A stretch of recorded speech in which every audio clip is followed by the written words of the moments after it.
Hi, Mark Claghorn here, and today we're looking at some ideas to add into your boudoir posing, whether you're just getting started or you're really actively trying to get some images that will add to a different flow within your shoot perhaps. I've put some kind of 6 of my best to kind of together that I like to actually shoot, and perhaps you can adopt some of these. Again, like with all genres, all types of photography, art as well, you know, it is down to personal taste. So what you like as a boudoir photographer will be something different to me perhaps. But also we've got to look at what is good for the client and what is good for the kind of the project that we're working on and so on. So let's quickly look at the 6 things. They're going to be the Cleopatra. We're going to be looking back, we're going to be hide and peek, cheek, and basically stocking tops and cat stance. So those are the kind of the 6 things we're going to cover. So first one being Cleopatra. It goes without saying, this is just kind of a lounging style. Cleopatra can technically be done on a bed, it can be done on a chaise, a sofa, and basically it's more opulent, so it's kind of leaning and kind of almost relaxed. We can bring energy into the pose by kind of hiring one of the legs up, or by kind of putting the foot onto something higher so you can kind of bend the leg.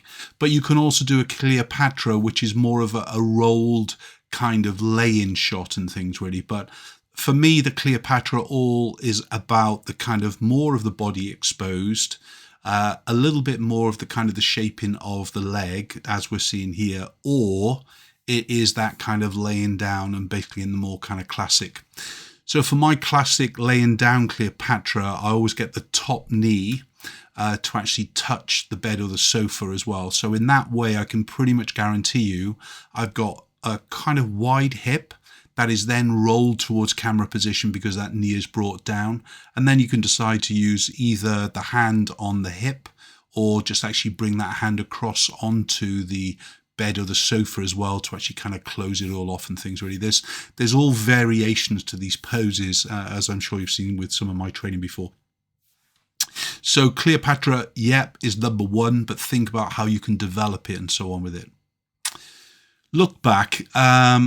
This is really when the client's head is nearer to the camera position and we're shooting down the body, and we're either kind of doing something graphic as far as the animation of the pose, kind of if I think about it, a look back a minute, you know, I suppose you might think, well, this is just looking back at camera, which could be it, and I shoot that quite a lot as well, but it's more about the body position. So it's basically head at camera end, basically legs are further away, and if we want to add a more vertical image, if we get the client near to say a bed head or a wall, they can actually have their legs vertically then. Remember to cross the feet at the top and things, yeah?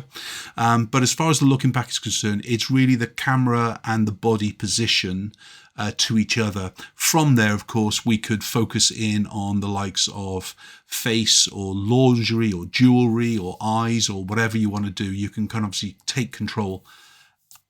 As a working rule, I tend to shoot on 125th of a second, and I'm looking between 2.8 and f4. I very rarely move wider or deeper with boudoir photography. That's just a personal thing, and the reason I do that is so that I've got a sudden drop of focus as well.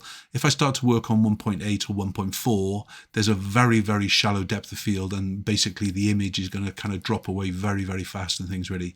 So the look back is number 2. Number 3 is really hide and peek, and I suppose hide and peek is really where I start in studio, and I would start if I was in a client's home. What does that mean? I'm usually working near a window and I'm working with the drapes, and the client is just in the shade of the drape.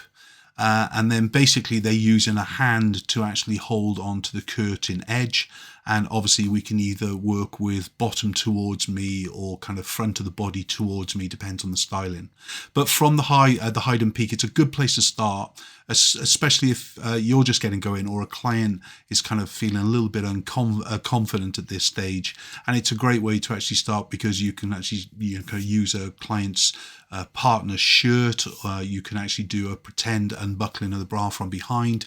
But the hide and peek is really the body position and kind of looking out towards the light source Most of my style is where basically it's looking through the keyhole, so it's more of a kind of what the butler saw in boudoir, the classic boudoir photography. But obviously if you want the client to be looking back to you, then obviously that's really down to you. Like we're seeing in a lot of these images today, I chose images where they're looking back to camera position, but as I said, I'm usually what the butler saw. As far as the hide and peak is concerned, if they're stood up, make sure you've basically put the balance of the body onto one foot or the other and not both feet. You're trying to create a shape. If they're kneeling down like we're seeing here, basically open the knees more, and that will naturally push the actual balance onto one leg or the other and things. But remember, when we pose in the classic ways, we close from the feet right up to the head, whether it's a bride shot or whatever. But in boudoir photography, we're looking at the animation of what the sculpting of the body, what gravity is going to do, and how we're manipulating that body shape by the position that we're putting in the client and things. You know, Becky D, who's in here in the kind of images, she's got a body on which is absolutely brilliant because it disguises kind of any kind of imperfections that I'm bringing to her body because of the animation of the pose that I'm doing and things really. But hide and peak is a great one to start with, the likes of drapes. Next one is cheek, and basically cheek is where it's all kind of dominant more towards the bottom than it is anything else. So turn in the client's butt towards the camera position.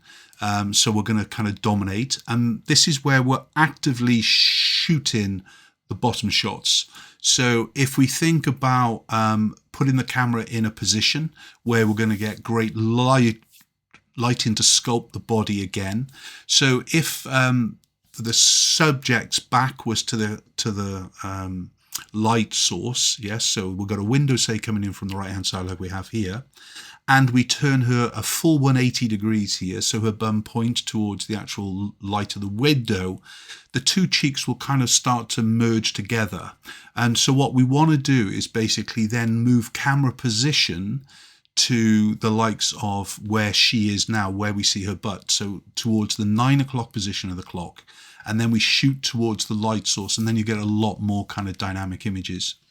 One of my favorite images with cheek, you'll have probably seen it, it's where they're laying down and we're making sure that the client is putting all the weight onto the knees. They're kind of raising up at the bottom, and then basically the feet can be in the shot. It looks great with heels as well with it and things.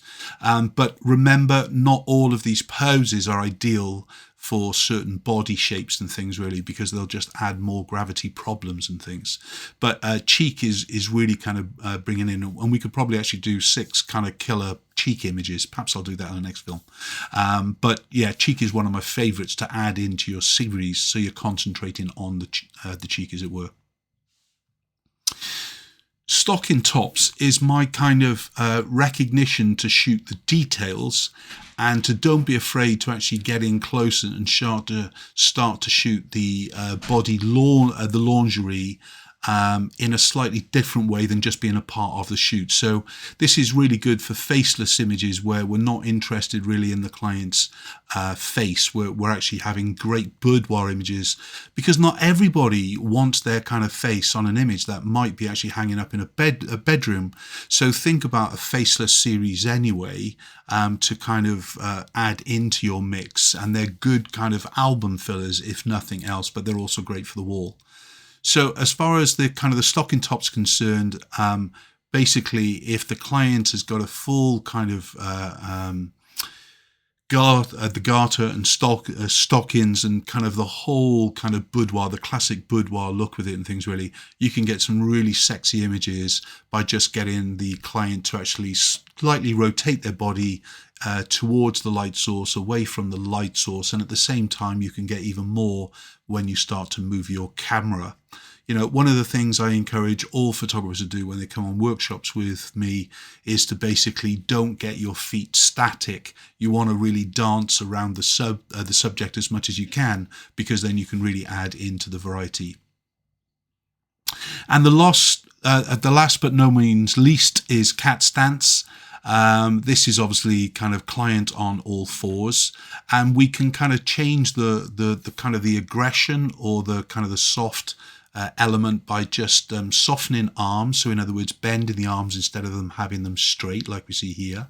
We can also open up the cat stance to a open cat or a closed cat. So in other words, Becky's got her knee, front knee to camera forward as we are here. This is the closed cat stance because we're basically hiding the groin. Okay, if she opens up that leg, so in other words, she moves this front knee backwards more, she'll basically then kind of more reveal the lingerie in the groin. So then we're basically referring that as to the open cat stance as well. So in this kind of sofa that we've got here, which is an absolutely amazing kind of sofa for boudoir photography, from the cat stance alone, we can pretty much flow pose into the kind of the closed cat, the kind of the open cat stance. We can then get her body to lean against the back of the actual sofa, and then also we're getting very, very close to being able to actually do a leaning kind of open cat, as it were. So she leans towards the back, and basically she can use her front arm then onto the back of the sofa, let's say, to kind of take her balance, but also to kind of change the pose. And then from there she could go into a laying down kind of Cleopatra stance as well within things, really. So, you know, a sofa like this is absolutely a perfect kind of tool for you as far as a prop is concerned. Look, I hope you enjoyed those 6 poses for boudoir to help you kind of push your boudoir photography forward more.